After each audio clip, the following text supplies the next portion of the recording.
Hello friends, ಇವತ್ತು ಒಂದು ಒಳ್ಳೆ ರೆಸಿಪಿ ತೊಗೊಂಬಂದಿನಿ. ಆರೋಗ್ಯಕರವಾದ ನುಗ್ಗೆ ಸೊಪ್ಪಿನ ಚಟ್ನಿ ಪುಡಿ ಹೇಗೆ ಮಾಡೋದಂತ ನೋಡೋಣ. Welcome to my YouTube channel Oshika Kannada ಲಾಗ್ಗೆ ಸ್ವಾಗತ. ಫಸ್ಟ್ ಶೇಂಗಾ ಬೀಜ ಹುರ್ಕೊಳ್ಳೋಣ. ಶೇಂಗಾ ಬೀಜ ಚೆನ್ನಾಗಿ ಫ್ರೈ ಆಗಬೇಕು.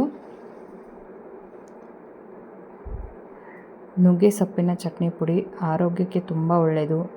ಇವನ್ ಕಾಲು ನೋವು, ಹಿಮೋಗ್ಲೋಬಿನ್ ಕಮ್ಮಿ ಇರೋರಿಗೆ, ಕೂದಲು ಉದುರುತ್ತೆ ಅನ್ನೋರಿಗೂ ಕೂಡ ತುಂಬ ಒಳ್ಳೆಯದು. ಆರೋಗ್ಯಕರವಾದ ಒಂದು ಚಟ್ನಿ ಪುಡಿ ಅಂತಲೇ ಹೇಳ್ಬೋದು. ಈ ನುಗ್ಗೆ ಸೊಪ್ಪಲ್ಲಿ ಬಸ್ಸಾರು, ರೊಟ್ಟಿ, ಪಲ್ಯ ಏನು ಬೇಕಾದ್ರೂ ಮಾಡ್ಕೊಂಡು ತಿನ್ಬೋದು. ನೀವು ಅದನ್ನು ಪೌಡ್ರ್ ಮಾಡಿಟ್ಟು ಬೆಳಗ್ಗೆ ಎದ್ದು ಖಾಲಿ ಹೊಟ್ಟೆಯಲ್ಲಿ ಒಂದು ಸ್ಪೂನ್ ಹಾಕ್ಕೊಂಡು ಕುಡಿಬೋದು ಬಿಸಿನೀರಿಗೆ. ತುಂಬ ಒಳ್ಳೆಯದು ನುಗ್ಗೆ ಸೊಪ್ಪು ತಿನ್ನೋದ್ರಿಂದ. ಈ ಥರ ಚಟ್ನಿ ಪುಡಿ ಮಾಡಿಟ್ಕೊಂಡ್ರೆ ಚಪಾತಿ, ರೊಟ್ಟಿ, ದೋಸೆಗೂ ಕೂಡ ತುಂಬ ಚೆನ್ನಾಗಿರುತ್ತೆ ಮೇಲೆ ಹಾಕೊಂಡು ತಿಂತಾಯಿದ್ರೆ.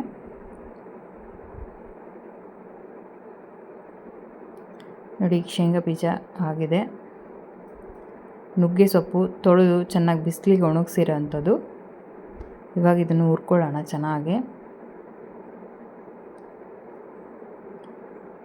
ನುಗ್ಗೆ ಸೊಪ್ಪಿನ ಘಮ ಬರೋ ತನಕ ಹುರ್ಕೊಳ್ಳೋಣ.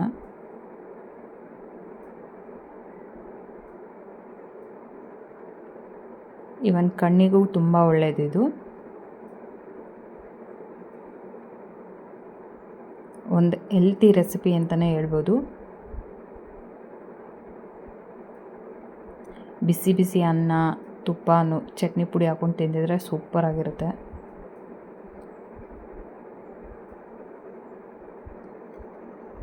ನೋಡಿ, ಇದು ಫ್ರೈ ಆಗಿದೆ. ಕೈಯಲ್ಲೇ ನೋಡಿ ಎಷ್ಟು ನೀಟಾಗಿ ಪೌಡ್ರ್ ಆಗುತ್ತೆ. ಇವಾಗ ಸ್ವಲ್ಪ ಕರಿಬೇವು ಕೂಡ ಫ್ರೈ ಮಾಡ್ಕೊಳ್ಳೋಣ. ಇದು ಕೂಡ ತುಂಬ ಒಳ್ಳೆಯದು ಕಣ್ಣಿಗೆ. ಇವನ್ ಕೂಲ್ ತುಂಬ ಉದುರುತ್ತೆ ಅನ್ನೋರು ಕೂಡ ಇದು ಕರಿಬೇವು ಯೂಸ್ ಮಾಡ್ಬೋದು. ನೀವು ಇದ್ರದ್ದೇ ಬೇಕಾದ್ರೆ ಸಪ್ರೇಟಾಗಿ ಚಟ್ನಿ ಪುಡಿ ಕೂಡ ಮಾಡ್ಕೋಬೋದು. ಬೇಕು ಅಂತ ಅಂದರೆ ಕಮೆಂಟ್ ಮಾಡಿ, ಲಿಂಕ್ನ ನಾನು ಕಳಿಸ್ತೀನಿ, ಶೇರ್ ಮಾಡ್ತೀನಿ. ಕರಿಬೇವು ಕೂಡ ಆಗಿದೆ. ನುಗ್ಗೆ ಸೊಪ್ಪು, ಕರಿಬೇವು, ಕಡಲೆಕಾಯಿ ಬೀಜ,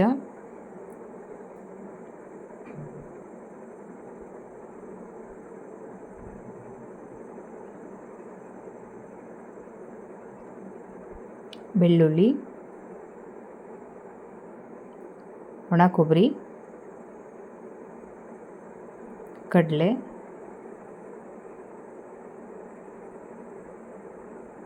ರುಚಿಗೆ ತಕ್ಕಷ್ಟು ಉಪ್ಪು,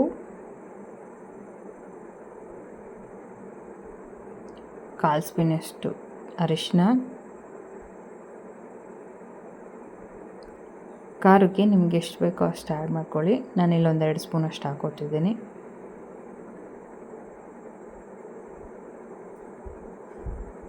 ಬೆಲ್ಲ, ಹುಳಿಗೆ ಹುಣಸೆ ಚಿಗುರು, ಇವಾಗ ಹೆಂಗೂ ಹುಣಸೆ ಚಿಗುರು ಇರುತ್ತಲ್ವ, ಅದನ್ನೇ ಒಣಗಿಸಿ ಪೌಡ್ರ್ ಮಾಡಿರೋದು. ಚಟ್ನಿ ಪುಡಿ ನೋಡಿ ರೆಡಿಯಾಗಿದೆ. ಆರೋಗ್ಯಕರವಾದ ನುಗ್ಗೆ ಸೊಪ್ಪಿನ ಚಟ್ನಿ ಪುಡಿ. ಒಂದ್ಸರಿ ನನ್ನ ಚಾನಲ್ ವಿಸಿಟ್ ಮಾಡಿ ನೋಡಿ. ನಿಮಗೆ ನಾನು ಮಾಡೋ ರೆಸಿಪಿ ಇಷ್ಟ ಆದರೆ ಒಂದು ಲೈಕ್ ಕೊಡಿ, ಕಮೆಂಟ್ ಕೊಡಿ. ಪ್ಲೀಸ್ ನನ್ನ ಚಾನಲ್ನ ಸಬ್ಸ್ಕ್ರೈಬ್ ಮಾಡ್ಕೊಳ್ಳಿ.